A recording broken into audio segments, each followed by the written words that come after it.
Auburn Track and Field has already picked up a silver at SEC Indoors. Let's take a look at it and take a look at the weekend ahead.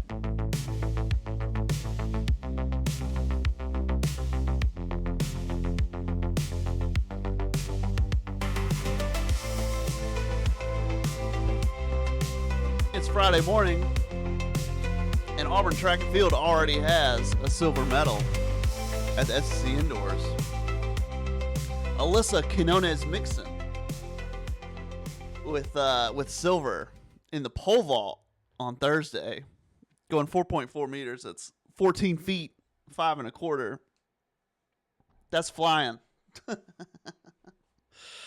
That's air right there. She actually matched the height of the winner, but it took her 2 tries. You see here, it's video watchers. You can see it's got FL. This is basically fail and pass. So it took her 2 tries to get to the 4.4, but it took this South Carolina girl only 1 try. So she gets gold, but cleared everyone else. 3rd place was at 4.15 meters. So a really good showing. Alyssa Quinones-Mixon. And we have video. Let's watch it. This was on Auburn's Twitter account. It's obviously the SEC Network broadcast, though. Oh, hold on. Let's get some audio going. Here we go. Let's hear it. Transfer from Arizona. Here we go. And she takes the lead here at the SEC Championships. This is Alyssa Quinones-Mixon. Same bar, 4 meters forward at 15.5 1/4 on her second attempt. Oh, and she would get that bar to stay Always up impressive. there. A little Always bit impressive. of a left-hand vaults, we would call it. Always impressive. So yeah, that's a silver for Auburn already, with a lot more on the table. I want to say Auburn had 7 medals at SEC Indoors last year. Obviously, one of the ones to watch, which we wrote about earlier this week, the men's 60 hurdles. Let's see when the preliminary times are. Doesn't help when you Control F men's 60 meters, and it absolutely doesn't do anything because the word women also has men in it. Doesn't differentiate at all. 7:25 p.m. So it's going to be in prime time. We're going to be about in the middle of the 3rd rotation. That's the prelims for the 60-meter hurdles. Here's Auburn's Jacoby Tharp. He has the nation's best time in the 60-meter hurdles. He's in Heat 2. So this Friday night should be a formality for him to get to the finals. The finals will be Saturday at 5:22 p.m. All right, so that's that, and then women's shot put Megan Haig, who we talked about. She is in the second flight of the women's shot put on Saturday. But, hey, man, the Tigers are here to compete. We'll see what other medals they can grab, what else they can bring in. Let's see. I wonder if Auburn's got 8 points on the board. I wonder how much of that came from the pole vault. Second place. I think so, right? 10, 8. 6, I think so. So I think all of that's pole vault for the team standings. So regardless of the team standings, a lot of individuals with a chance to shine and pick up momentum, especially going into national indoors, which are still to come. So and again, we wonder, how does it translate, right? How if you get a silver at well, I mean, she cleared the exact same height as the South Carolina girl. So can she podium again at nationals? We'll see. So yeah, that's exciting. Today, otherwise, There's a few other. I might talk here. Okay, there we go. Had to pause that. Friday, February 27th. Swimming and diving, also in action. It's called the Last Chance Invite. It's basically a scrimmage where it's Auburn against Auburn, but it is an official NCAA meet, which allows people to try to make. They used to call it cut times. I don't know if it's not technically a cut time anymore. It's more of a qualifying time. Track and field, I should say, is on SEC Network Plus. So if you're trying to watch any of those preliminaries tonight, the email that this podcast episode goes out on, it'll have the link, or just go to auburntorch.com. Softball second on Troy at 4 p.m. That's on SEC Network Plus. Men's tennis is away at Tennessee. They'll be back at home on Sunday hosting Mississippi State, which I've got that one circled because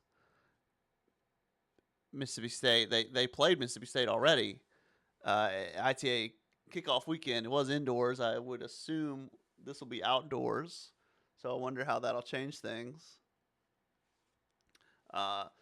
Baseball is hosting Nebraska. Softball is playing again against Virginia Tech at 6:30. It's always funny to me, like softball, like I don't know how to explain it, but like more than any other sport, like more than soccer or more than more than volleyball, softball is like the Power Fives all just play Power Fives. Like a lot of football schools play each other. Does that make any sense? Like really? Like it's like, oh, it's Oregon. It's whatever, Nebraska's baseball, but it's like, oh, now they're playing Ohio State. Now they're playing Pitt. Now they're playing Florida State. It's like, I don't know how to explain it. It's like all the major football funded schools just play each other in softball. Whereas a soccer or volleyball, it's like, oh, they're playing UNA, and now they're playing, West Georgia or whatever. Even baseball, like even more so, I guess because baseball, you're scheduling 3-game series or whatever. I don't know why, but even baseball, it's less like Power 4 versus Power 4 than softball. If anyone has an explanation for that, let me know. And then tonight we'll be watching gymnastics at OU, the nation's #1 team. Auburn will not be winning the head-to-head. I'll go ahead and tell you that. But coming off a really good score against Alabama, now you did that at home. Now you got to get it at home. So try to catch a 197 on the road, and beyond that, just see how high you can get, because there were tents out there. I mean, there are tents. This is a team that could be reaching potential, hitting 197.5 in the postseason. I mean, because those tents were out there. Gymnastics will be on regular old television, SEC Network, at 6:45. So we'll be watching. And hey, let's see. So if we're in the middle of the meet, we should be about in the third rotation when Jacoby runs. Yeah. So maybe we'll keep a tab on it. So if you're on Twitter and we're tweeting around, let's keep a tab on Jacoby. So yeah, I think top 8s for gymnastics all looked status quo. It all looked like what we expected. It all looks like what they've fielded already. But I did say, well, let's see, in our 5 to watch, 5 to follow. Let's you're in for a treat. Let's go behind the paywall. Because it's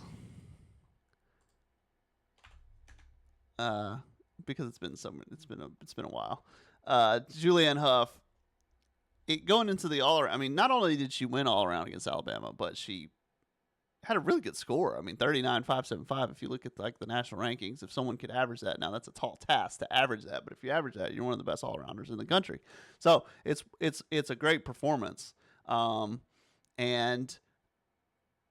she's going against the number 3 all-arounder in the country, Addison Fata. So it's like, Jordan Childs, an LSU girl, and this girl, Addison.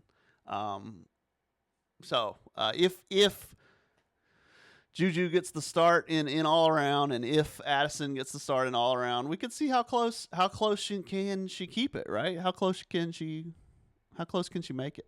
Other activity on Thursday, I'm seeing a women's tennis player. Women's tennis wins at Oklahoma, which is what we talked about yesterday.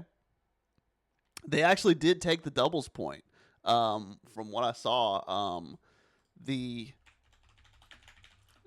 know they took the doubles point. The court 1 went unfinished, and Auburn came up clutch and won on court 2 and court 3. So, and I mean, it wasn't, it wasn't a blowout on court 1 either. It was 6-5 unfinished. So, could have maybe won in tiebreak or something if it kept going, but it didn't. Angela and Myrna won on court 2, and then Bowers and Karutanova won on court 3, and it was Bennett and Esposito together. DJ Bennett's been on court 1 all season, and is kind of switching out between Stephanie Webb and Ava Esposito. And then once you have the double point, you're kind of grooving. Ekaterina wins on court 2 sets. Angela Katoya wins on court. How about a bounce back for Angela? Because Angela had been searching for a win for a few meets now. So back in the singles win category, straight sets.